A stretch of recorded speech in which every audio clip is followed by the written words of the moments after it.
Jumpa lagi bersama saya Pendeta Sahdin Nyarong di Tak Kenal Maka Tak Sayang. Misteri 3 hari 3 malam Kristus di dalam kuburan. Menyingkap misteri 3 hari Kristus di dalam kuburan. Antara Jumat Agung, sengsara penderitaan dan penyaliban Kristus, kematian Kristus, penguburan, dan antara Jumat Agung dan Paskah. Alkitab berkata bahwa Kristus Tuhan kita pergi memberitakan Injil kepada roh-roh yang ada di dalam penjara. Terjemahan yang tepat adalah Kristus memproklamirkan. Jadi sudah menang ya, tinggal memproklamirkan, tidak perlu lagi mempertanyakan tentang kemenangan Kristus atas maut, kuasa. Lalu juga arti yang lain adalah bahwa Kristus memproklamirkan, memberitahukan gitu ya, tidak menuntut respon lalu roh-roh itu bertobat atau mengambil sikap percaya pada Yesus, karena ini proklamasi tentang kemenangan Kristus. Nah, ini yang seringkali keliru dalam pemahaman teologi yang mengatakan bahwa ada penginjilan kepada orang mati. Ini bukan penginjilan. Harus dibedakan antara memberitakan Injil dan memproklamirkan Injil, gitu ya. Kalau saudara tidak bisa membedakan, inilah kekeliruan, penyesatan dalam berteologi, maka masih ada penginjilan untuk orang mati. Nah, kita harus tegas setelah orang mati itu sudah final, tidak ada lagi penginjilan, tapi dalam karya Kristus secara unik. Itulah sebabnya saya bilang misteri di antara Jumat Agung dan kebangkitan Kristus kan ada 3 hari. Kemana Kristus pergi? Dia pergi memberitakan Injil kepada roh-roh yang ada dalam penjara. Itu terjemahan.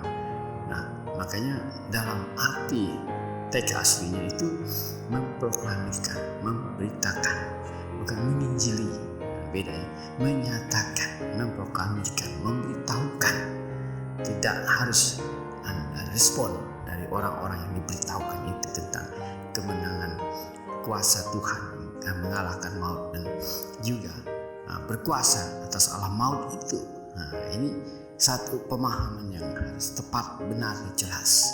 Jadi tidak ada penginjilan untuk orang yang sudah mati, karena setelah mati orang sudah ditentukan apakah ia ke neraka atau ke surga tempatnya. Nah, yang adalah memproklamirkan, Kristus memproklamirkan diri, memberitahukan bahwa dialah Juru Selamat itu, dialah Mesias itu, dialah Anak Allah yang hidup, dialah yang mati tergantung itu, korban untuk satu-satunya jalan kepada Bapa di surga. Jadi kekristenan adalah tentang misteri, menyingkap misteri 3 hari Kristus dalam kubur. Kristus memberitakan, memproklamirkan, dan memberitahukan kepada roh-roh, jiwa-jiwa, orang-orang yang sudah jelas, sudah pasti di mana tempat mereka. Jadi tidak mengubah posisi, tapi diberitahukan, diproklamirkan kepada mereka bahwa dialah Mesias, Anak Allah, dialah Tuhan di atas segala Tuhan, dialah Raja di atas segala Raja, dia berkuasa juga di atas alam maut itu. Pembuktian yang berikutnya adalah ketika kita diajarkan oleh Tuhan Yesus tentang adanya orang kaya yang mati, lalu adanya Lazarus yang mati. Jadi ketika sudah mati itu tidak perlu lagi ada penginjilan gitu ya.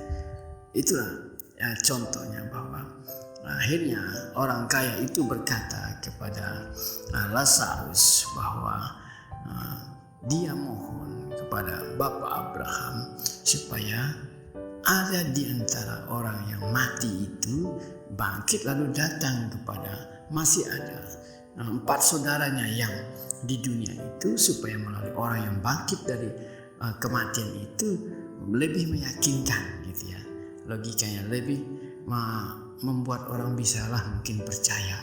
Tapi namanya manusia, saudara, kalau memang manusia itu diberitakan oleh siapapun ya, hatinya jahat, dikuasai iblis, setan, dan pikiran-pikiran yang amoral dalam hidupnya, zina, korupsi, rakus, egois, sombong, congkak, dan segala jenis kebencian dalam hatinya.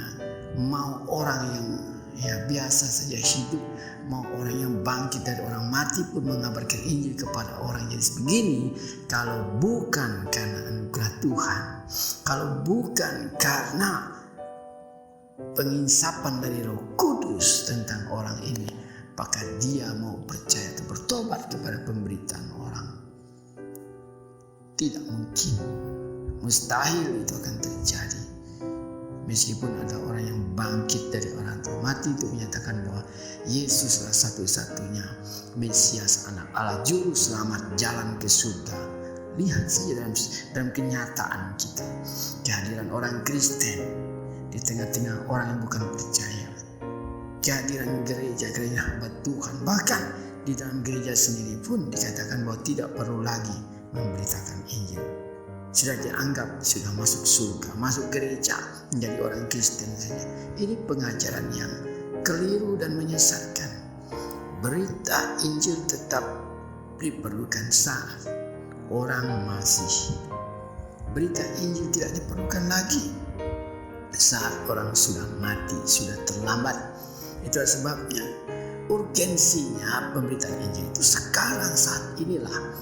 Lalu yang dibuat oleh Tuhan Yesus, Dia, Tuhan Yesuslah yang memproklamirkan Injil itu kepada alam maut, kepada orang-orang yang sudah meninggal sebelum Kristus bangkit. Masa perjanjian lama, orang-orang zaman dulu, mereka juga mendengarkan proklamasi Injil, bukan diinjili. Sekarang inilah saat inilah penginjilan itu untuk membawa orang kepada status tetapnya, apakah dia masuk surga atau tidak, dengan responnya terhadap berita Injil ketika dia masih hidup.